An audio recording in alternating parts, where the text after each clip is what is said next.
Дүрілдеп өтіп жатқан тойдан ақырын сытылып сыртқа шығып кеттім. Дүбірлеген зал іші қапырық, удашу музыка, кезек-кезек топ-тобымен шығып жатқанда сөздерді сағызша созып сөйлеушілер ығыр-ғып жіберді. Шөп біткен қурайланып, шілденің піскен шағы, мейрамхананың алдында ары-бері жүргіштеп, тау жақтан ескен самалға кеудені тостым. Арықтағы ағаштар аясына қарай бара жатқанымда, ағатай деген дауысты естіп тұрып қалдым.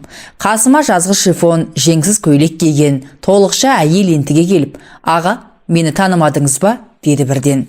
Қарағым, шырамытатын сияқтымын. Үңіле қарадым. Шамның күңгірт жарығының дөңгелек жүзі, шашын түйген бұл пысық жанды қайдан көрдім? Ағай, ұмытып қалғансыз ба? Баяғы Қопас станциясындағы тәттіңіз ше? Сылқ-сылқ күліп жібергенде есіме сап ете түсті. Я, Айсұлу, дәл өзімін. Бағана тойда сіз сөз сөйлегенде жүрегім тарсылдап кетті. Түк өзгермеген, әсіресе даусыңыз деп бетімнен шөп еткізіп сүйіп алды. Сыңғыр-сыңғыр күлкісін-ай, дәл баяғыдай сұлу әрі керім. Қарағым-ай, тәттім менің, анық Айсұлу сенбісің? Одан бері қаншама уақыт өтті десеңші? Тура 9 жыл өтті ғой. Онда мен 19-да, сіз 38-де болатынсыз. Менен 2 есе үлкен едіңіз. Ағажан, сізге сәлем берейін деп әдейі байқатпай шығып кеттім. Күйеуім анда, әлі күнге дейін қызғаншақ. Аға, сіз екеуміздің суретіміз бар менде, альбомыма жапсырып тұр. Есіңізде ме, орыс тілшіңіз келіп, қырманда түсіріп, шығарып беріп еді ғой. Қазір қайдасың қарағым? Мектеп директорымын, мен мұғаліммін ғой. Аға, қайтайын, күйеуім алақтап іздеп жатқан болар, қызғаншақ тіпті. Мә, визиткамды ала ғой, хабарлас. Ол бетімнен тағы да сүйіп алды да, 2 қолымен қапсыра құшақтап, тәттім менің деп сыңқ-сыңқ күліп, жүгіре басып кетіп қалды. Қалың ағаш көлеңкесінде состиып тұрып қалдым. Тәттім менің Айсұлу, қайран тәттім менің. Онда мен газеттің білдей редакторымын. Аудандық партия комитетінің 1-ші секретары шақырып алып, зіркілдей зілдене тапсырма берді. Қалың түкті қабағы ашылмайтын, ақ кірген шашын артқа қайырып тарап қоятын жуан қара кісі көзілдірігін бір киіп бір шешіп ұстана. Анау астық қабылдау пунктінде ұрлық-қарлық көбейді дейді. Егін орағы күйіп тұр. 15 күн сонда өкіл болып барасың. Бір дән шашылмауы керек. Партбилетпен жауап бересің. Түсіндің бе? Деді алдында жауынгердей сымдай тартылып тұрған маған. Түсіндім, Болат Ақжанович. Бүгін барқане. Қопас станциясында үлкен элеватор бар. Ауданның бүкіл орып жатқан егінінің астығын осында тасиды. Аспан айналып жерге түскендей лыпылдаған шілденің аптабында амал жоқ. 100 шақырымнан артық жол жүріп Қопас станциясына жеттім-ау. Бұл ара 9 жолдың торабы, күзілдеп ысқырып-пысқырып пойыздар өтеді. Қара жолдың шаңын бұрқыратып, нән-мән машиналардың бірі келіп, бірі кетіп жатады. Астық қабылдау пункті, элеватор автовазасы, 3 бастырмалы қырман, 4 автовазасы, жатақхана, асханасы бар үлкен мекеме. Осының бәрінің директоры бұрыннан танитын жасы келген буырыл мұртты жамағайын ағайым мені көріп қуанып қалды.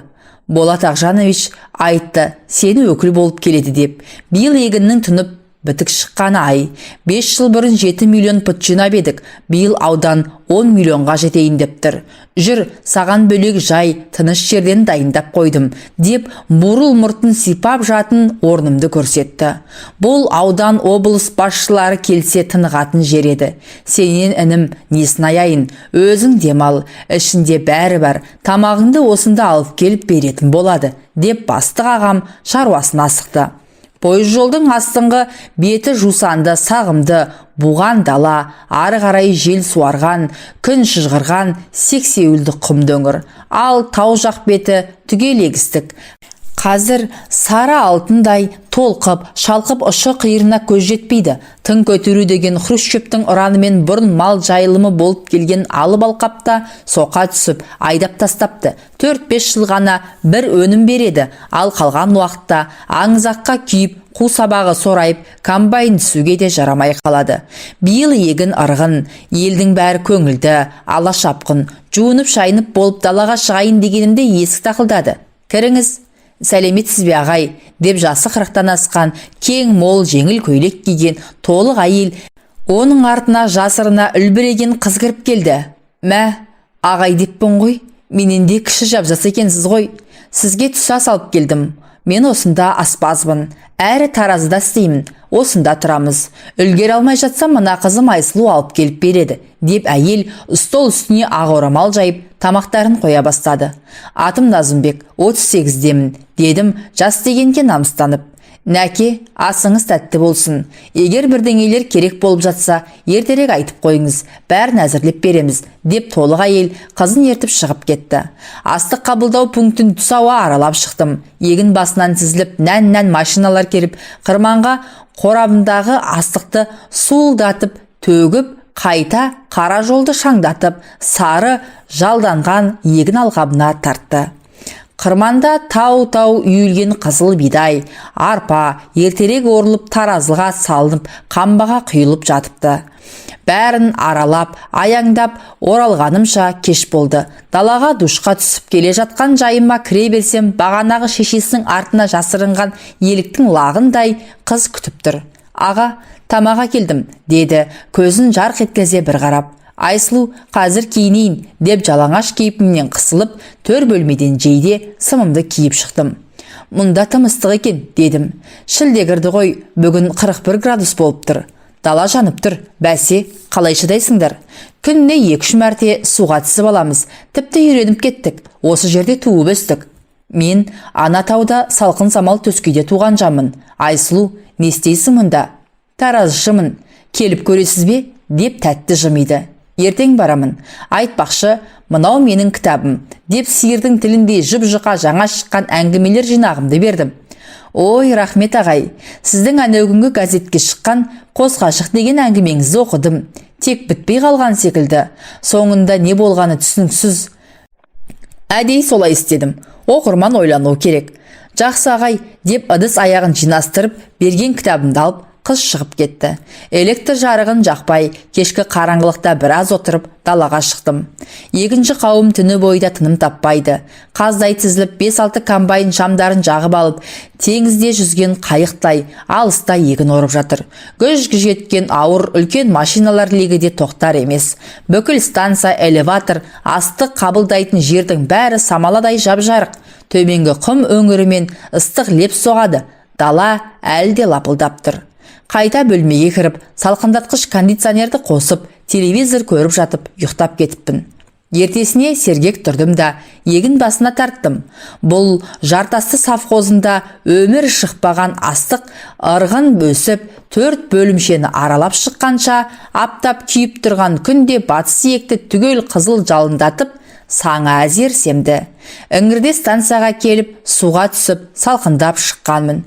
Бүгін қырғыз артистері келеді. Қазір концерт қоймақшы. Соған жүр қарағым, деп пункт бастығы арнайы шақырды.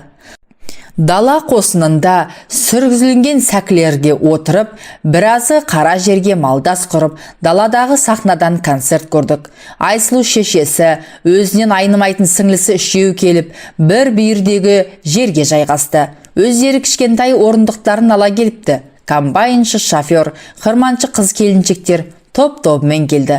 Жігіттер дабырласып темекісін тартып тұрса, орамалдарын шешіп шаштарын тарап, сәндене қалған бойжеткендер сылқ-сылқ күліп, бір-біріне тығыла түсіп, жан-жақтарына ұрлана көз салады. Ауыл шаруашылығы институтының студенттері лаборант қырманшы болып бөлек жатақханада жатады. Күндіз күнге толыққан жүздерін орамалдармен тұмшалай байлап алған олар құлпырып кетіпті. Алдыңғы қатардағы екі аралықты орындықта бурыл мұрт пункт бастығы екеуміз жайғастық. Шіркін, далада шырқалған әндер қандай. Әсіресе гармонды кері тартқан қырғыздың жаныңды үзілдіріп, тебірентіп, телегей теңіз сезімге шым батырып алып кететін әндері қандай десеңші. Сыңқ-сыңқ етіп, қара қомызын тартып келіп, жапан түзді жаңғырта айтқан сазда әуенде төгіліп жатты. Концерт біткенде бурыл мұртты бастық сахнаға шығып рахметін айтып, енді жазушы ауданымыздың өкілі Назымбек Қалиевке сөз береміз дегені. Алатаудың күнгейін, теріскейін телемген, түйенің қос өркешіндей қазақ-қырғыз ешқашан енші бөліспеген бауырларымыз. Манастай Алып Батыр ұрпағы өнерпаздарының шырқаған әндері бойымды балқытып, шымырлатып, жанымды жадыратты.